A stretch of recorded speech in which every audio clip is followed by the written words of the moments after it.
Hey everybody, it's Alexander Dahl with Manifest Vitality once again. So I got another interview ready to go here, so we'll go ahead and just jump straight into that. There's still a few more ready to go that I'm working on. I should say they're not exactly ready yet. So we'll get them out as soon as we can. All right, here you go. Bye. All right, so I'm currently on the phone with Mark. He's another one of the musicians that reached out to me about the current interview series. So I'm going to go ahead and give him the chance to introduce himself. My name is Mark Stone. I started out I started out a long time ago. What can I say? And it really was one of the only things that I'm even partially good at. So, like, all the other things that I ever started, I never really hung on to or kept with. And music has definitely been, the thing that's stayed the longest in my Sure. life for sure. Definitely. So, on that note, let's talk about how you first found music. What was it about music in general that really like hit home with you, and you decided you needed to be a part of it? Well, like even before like I got into music, I was like singing before I was like speaking in sentences. I would mimic the radio and mom's albums. I'm totally dating myself right now, right? Hmm. Vinyl albums. I suppose they call everything albums nowadays, but I'm talking like real black vinyl records, that you had to put on the record player and put the arm down and all that. Hmm. So so like even before I was really like having conversations, I was mimicking the conversations and the messages in music, Hmm. and so I I got tied into that probably very very young, and Okay. it wasn't until I think I saw um, mom was also an avid fan of music, Hmm. and she took me to the flea market in Hinckley, and the Daisy Dillman band was playing. And the Daisy Dillman band, if you're unfamiliar, they're a country rock group that has been around for a long, long time, Hmm. um, and they're awesome. Uh, so I saw them, and I was like, "Holy cow, this is amazing!" And pretty much from that moment on, I wanted to form a band. Hmm. So in order to do so, I had to be the bass player.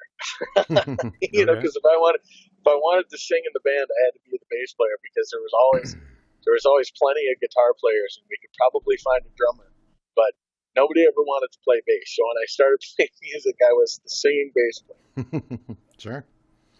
Okay. And so, when you first kind of had that ambition to get into music, how did you initially pick bass? Was it the fact that you saw that as an easy in for a band since you identified a need, or was there something deeper there that made you drawn to the bass as well as singing?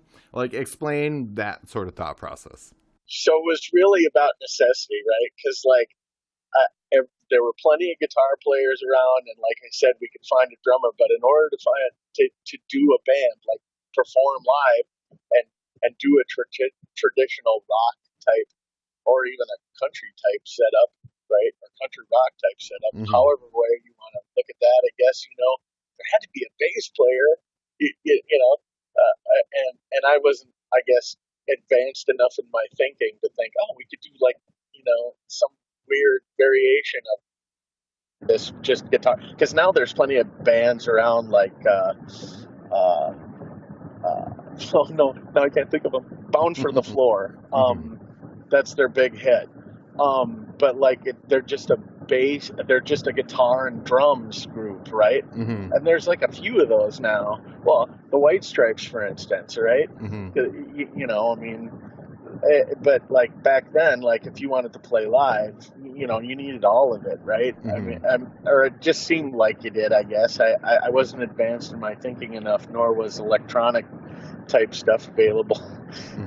to make it any happen any other way. So I had to be the bass player, and I wanted to sing, and I was a shoe-in for the singer, but every band I ever approached or wanted to form needed a bass player at first, so I was always the singing bass player until you got to the age where then people wanted to gig, and then Sure. there was enough cats around that were jobbers or looking for a group of guys that wanted to just go out and do it. Where all of a sudden it was like, oh, I don't have to be the bass player anymore. And during that period of time, I didn't play an instrument. There were always better guitar players than me and somebody who actually wanted to play the bass guitar, and I just wanted to sing. So then, and that was right around the Juggernaut era for me. I was in that band.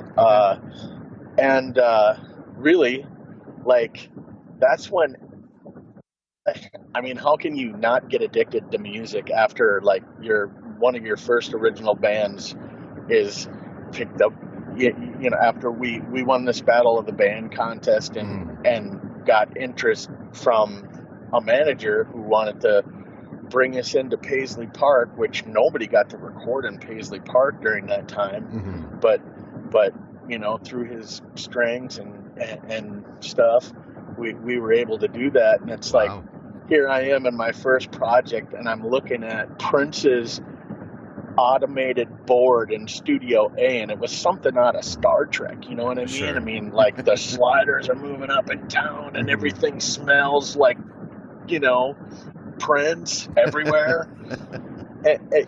Incense going all the time, and all these blinky lights, and it's like, oh, what does this one do? And it's like, don't touch that.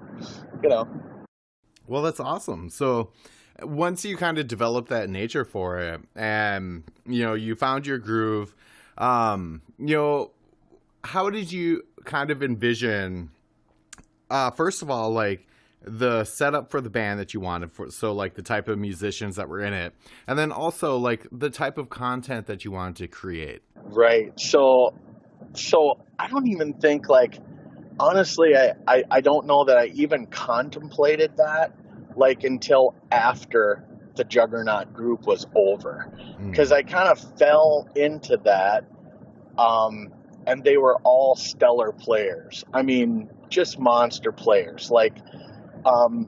The main writer in that group, besides myself, I wrote all the lyrics for all of that and the melody lines and whatnot. But the other main writer was Eric Frotsky, and Eric Frotsky is this he's stupid good at everything. He can kill the drums, and he was the bass player in that band. He's a monster bass player. He's still playing bass to this very day in a jazz fusion group called Happy Apple, if you're familiar. They're just ginormously, they're very, very good. And the guitar player, Danny Wistersill, he was won guitar contest in the area, his hometown area, which was Cumberland, Wisconsin, and our drummer was this speed metal drummer from a group called Jason, who is just a killer bass player. Killer drummer, he's an amazing talent. What can I say? But Sure.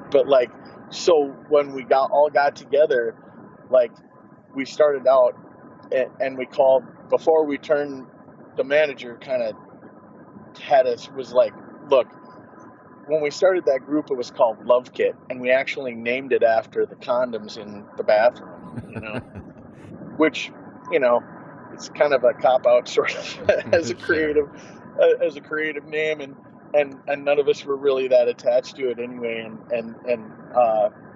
so when he asked us to think about the name, we thought about we thought about what we were doing right then at the time, and it was the 90s, and grunge was huge, and we were all hugely into it, and hugely influenced by all of the things that grunge music was influenced by.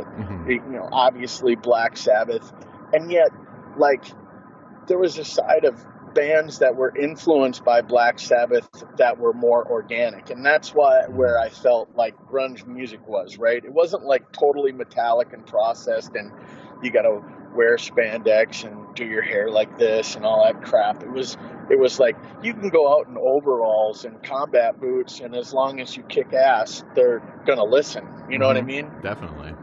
And that really appealed to us. And to me, because I like that whole glam scene. Like I mentioned previously, when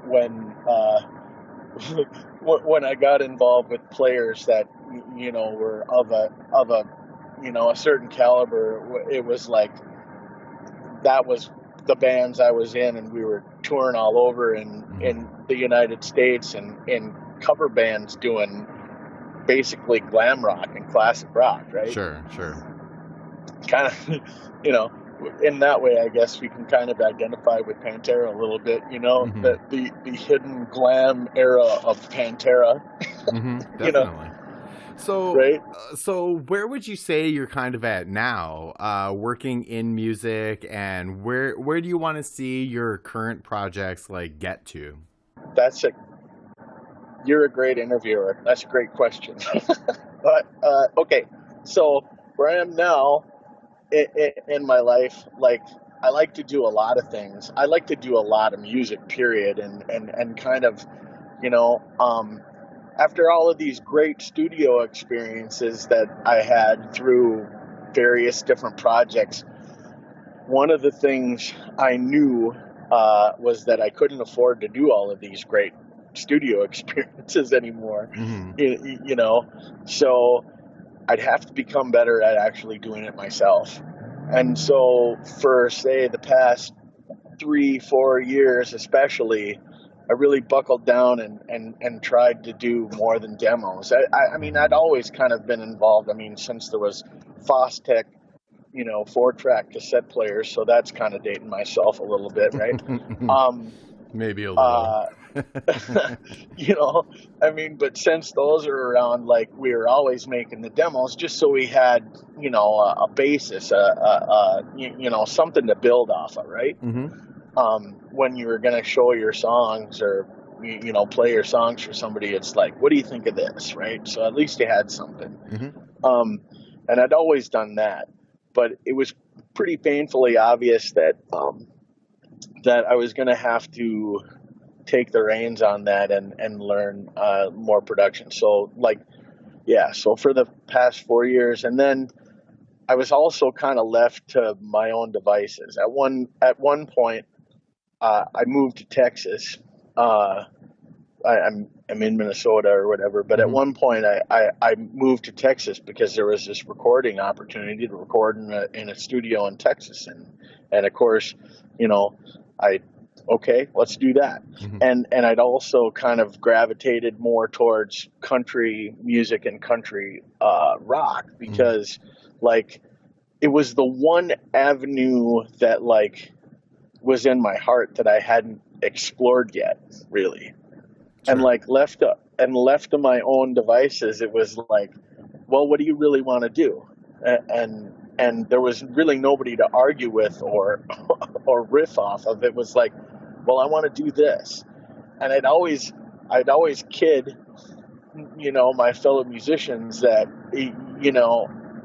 what my retirement plan was, to form some kind of super group like the Eagles. Because I've always, maybe it was the Daisy Gilman band's a lot like the Eagles, but it might have been that, or it was the fact that I just think that the Eagles are the perfect rock band. I mean, listen to them harmonies, and every single one of those members plays a very, very crucial role in everything they perform and write, right? And I really wanted to do that, but hadn't really got the opportunity, because usually when you meet a group of guys, you've got band members that are into playing live, and they definitely want to make some money playing live, but they hardly care about writing songs. It's hard to get a group of guys together, I think, that all want to write songs and all want to write songs together, right? Mm-hmm. And that's kind of what I wanted to do, but didn't really have access to that or the means to do so. And so then I thought, well, if I do what I really want to do and I just put it out there, maybe it'll resonate with some of these people. I'll draw them to me, Mm-hmm. right? Because we got the internet now and all this crazy stuff. So, like, it's really not hard to reach out with somebody and, like, jam with somebody in your DAW that's, not even on the same continent. Yep, exactly. So that was kind of the vibe, and that kind of all, that sort of all shifted, like, to that in, like, 2013, I suppose. And I started so I wanted it to be a band, but I didn't have a band, but I wanted it to be a band, and I wanted it to appear as a band. So I called my solo project Mark Stone and the Dirty Country Band. Nice. Right? So, what are some like really important moments that have happened to you? Granted, you did express some earlier on about, first being introduced to music, but like while you were playing music, whether it be going to a show or, recording or writing or performing, like what are some really standout moments for you? Well, Paisley Park is just a huge thing. Like getting to record in Paisley Park and not only once but twice and in every single room in that place, and we got to mix in the A room with mixing in that A room was like an experience like if you were a Trekkie and you actually got on the Enterprise that went to the moon. You know what I mean? Like it was that kind of a thing for me. And so, like, I honestly feel like after making those recordings, like everything that I did after that was almost trying to get to that same sort of feeling, right? Sure. Like if you, yeah, we don't have to go too deep into that, I guess, but it's almost like an addiction where, you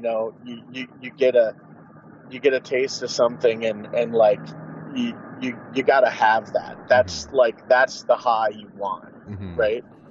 You're always chasing that one thing that you did. Right. So that was huge. And then I suppose, from it's not like there hasn't been other moments too.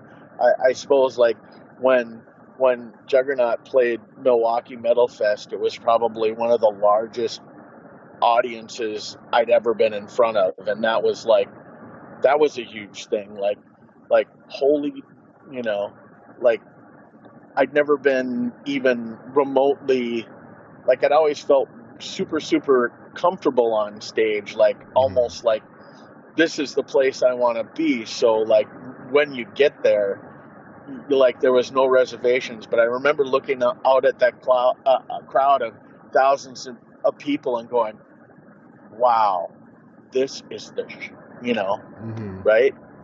Definitely. So, what are some links where people can check out the stuff that you've worked on, stuff that you're currently doing? Like, where can people, investigate you on the internet? Okay, so I currently do a few projects, and I kind of, let's say, for lack of better terms, am kind of running my own production company / label, which is LaGrange Music. Because I'm also doing a country rock band, and like for a good portion of that band's existence, we've been a three-piece with me on guitar and vocals and a bass player and a drummer. And my favorite guitar player of all time is Billy Gibbons. So it's hard not to like you mimic or reflect the things you love the most, really, I think, when you're a musician, right? Definitely, sure. So yeah. So that was a huge thing. So like, and I'd only been doing that for like the longest time, and I completely almost, pushed aside like the harder, more extreme stuff that I was my upbringing, right? Until like I dabbled, right? Because when you're in the Midwest, and I am, there's a lot of cover bars, right? Where like Definitely. Yeah, there are. you play covers or you don't play there, Hmm. right? I'm in Um, I'm in Minneapolis as well, so I know exactly what you're talking about. oh, right on. So you're super familiar with the scene then. Okay, cool. Yeah. Very cool.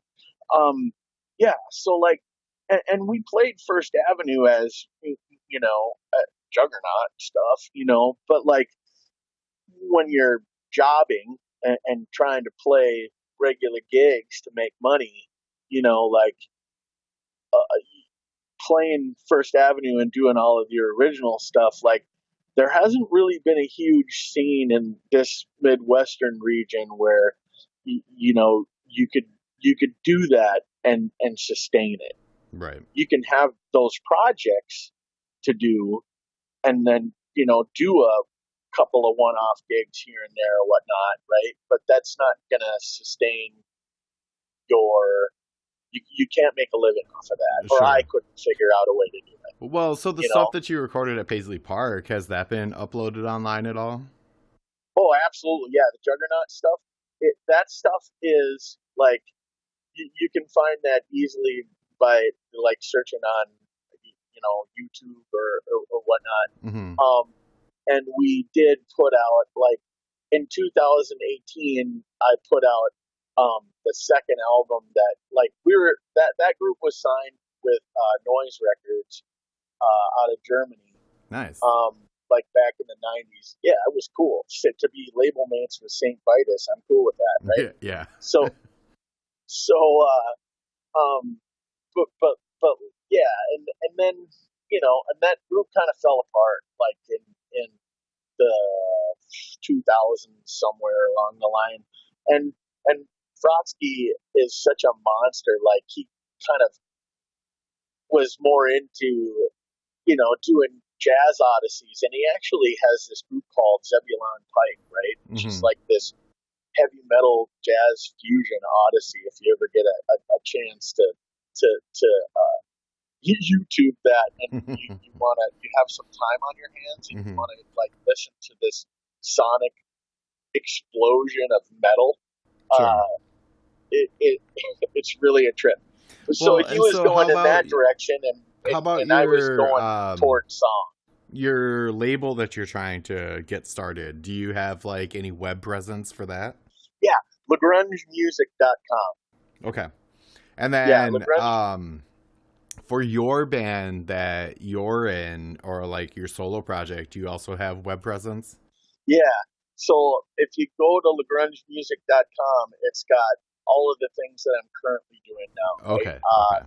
Which is I'm still doing Mark Stone in the Dirty Country Band, although like there is no band, and COVID kind of shut everything down. Yeah. But in that, it actually spurred up my post Juggernaut project, which was Ultra Mega. Like it brought that back to life because I could mix it up with the players that I wanted to mix up with, and we created a whole EP last year, and we've been whipping out like a song about every other month with the Ultra Mega Project. And that's also on. You can also get there via LagrangeMusic.com or UltraMegaband.com. Lots Okay. of .coms. And then is there any like Instagram or Twitter or anything that you want to put out there? Oh, okay. I see. I forget all this stuff, but yeah, I got it all. Like on to try to make it easy, right?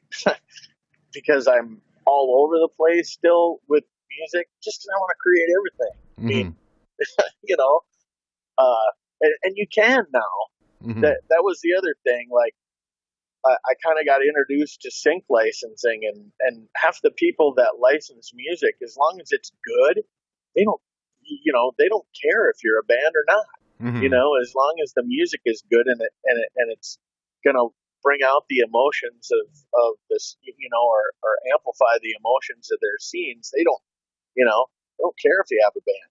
Sure. They'd like you to, Yeah. but like it's not a necessity. So like, yeah, so once I kind of got wind of that, I'm like, okay, now I really need to hone my production chops, because if I can get my production up to this level where they can use my music. It's like I can use they can use my music, and I don't have to be in bands, and/or I can work with whoever I want to work with and collaborate with who I want to collaborate with, and make all of these awesome projects happen. So yeah, and part of that was spurred by the pandemic. Like, because the pandemic happened, I actually had time to sit there and mope. And then after moping, it was like I got hooked into the Sync Cafe. And the Sync Cafe is this group that started via Mark Fraser, who's a sync agent, and started doing these um, afternoon kind of get-togethers where he not only teach about sync, but also put out there like, hey, we need this cover of this Mm-hmm. because these people want this. And it's like, Interesting. oh, no kidding, huh? And so then that kind of also led me to another big group of collaborators too, and has led me to collaborate with drummers from across the universe. Yeah, That's that the one. that sounds super interesting. It is super cool. And That you is said the that's one. Sync Cafe. Yeah, the Okay. Sync Cafe, it is, you can, it's kind of a part of Sync Summit. So it's Sync Summit,